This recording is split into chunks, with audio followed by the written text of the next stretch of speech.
आज आपण बघणार आहोत युरेमिया. What is युरेमिया? युरेमिया नेमकं काय आहे? ज्या वेळेस ब्लड मधून किडनी प्रॉपर युरिया रिमूव्ह करत नसेल त्यावेळेस जी कंडिशन निर्माण होती त्या कंडिशनला आपण म्हणतो युरेमिया.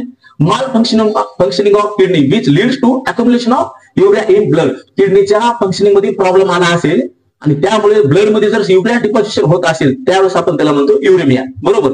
आता हे युरेमिया झाल्यामुळे किडनी फेल होण्याचे चान्सेस असतात. बरोबर.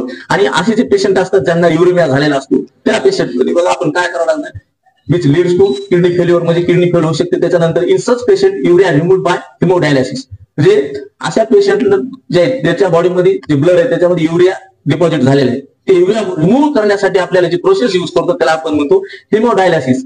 आणि हिमोडायलिसिस साठी आपल्याला एक मशीन लागते त्याला म्हणतो आपण डायलिसिस मशीन.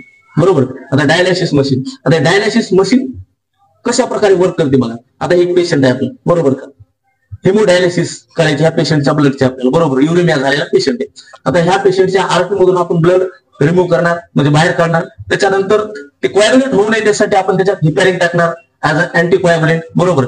त्याच्यानंतर ते डायलिसिस मशीन मध्ये आपण डिस्चार्ज करणार. आता डायलिसिस मशीन मध्ये जी ट्यूब आहे या ट्यूबला म्हणतात बघा सेलोफॅन ट्यूब.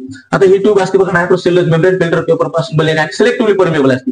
आणि सराउंडिंगला जे फ्लुइड आहे त्याला म्हणतात डायलिसिस फ्लुइड. आता डायलिसिस फ्लुइड सेम ब्लड सारखाच एक फ्लुइड आहे पण त्याच्यात युरिया नाही, विदाउट युरिया. बरोबर. आता या ट्यूब मधून जे ब्लड चाललंय त्या ब्लड मध्ये हाय कॉन्सन्ट्रेशन आहे युरियाचं आणि सराउंडिंगला जे ब्लड आहे त्याच्यामध्ये लो कॉन्सन्ट्रेशन आहे युरियाचं. बरोबर. कॉन्सन्ट्रेशन लो म्हणजे नाही म्हणण्यात काय हरकत नाही. बरोबर. त्यावेळेस बघा काय होणार, आता ह्या ट्यूब मधून जे ब्लड चाललंय त्या ट्यूब मध्ये जे ब्लड आहे त्याच्यातलं जे हाय कॉन्सन्ट्रेशन असलेलं युरिया आहे ते कारण ऑटोमॅटिक मूव्ह होणार लो कॉन्सन्ट्रेशन युरियाकडे. बरोबर. Urea will move from high concentration to low concentration. Automatic हे सराउंडिंग मधलं जे फ्लुइड आहे डायलिसिस फ्लुइड ह्या ट्यूब मधल्या ब्लड मधलं जे युरिया ते ऑब्झॉर्ब करून घेणार. आता हे ब्लड इथून इथपर्यंत येईपर्यंत त्याच्यातलं जे युरिया आहे त्या डायलिसिस फ्लुइड जे आहे त्यानं ऑब्झॉर्ब करून घेतलेलं असेल. नंतर इथपर्यंत येऊस तर ब्लड प्युअर होऊन जातो. बरोबर. प्युअर. आता हे प्युअर ब्लड आपण परत त्या बॉडीमध्ये डिस्चार्ज करण्याआधी आपल्याला अँटी हिपॅरिन टाकावं. का? कारण आपण आधी अँटी कोॲग्युलेंट म्हणून हिपॅरिन ऍड केलं. आता अँटी हिपॅरिन टाकणार नंतर हे वेन मध्ये डिस्चार्ज करणार.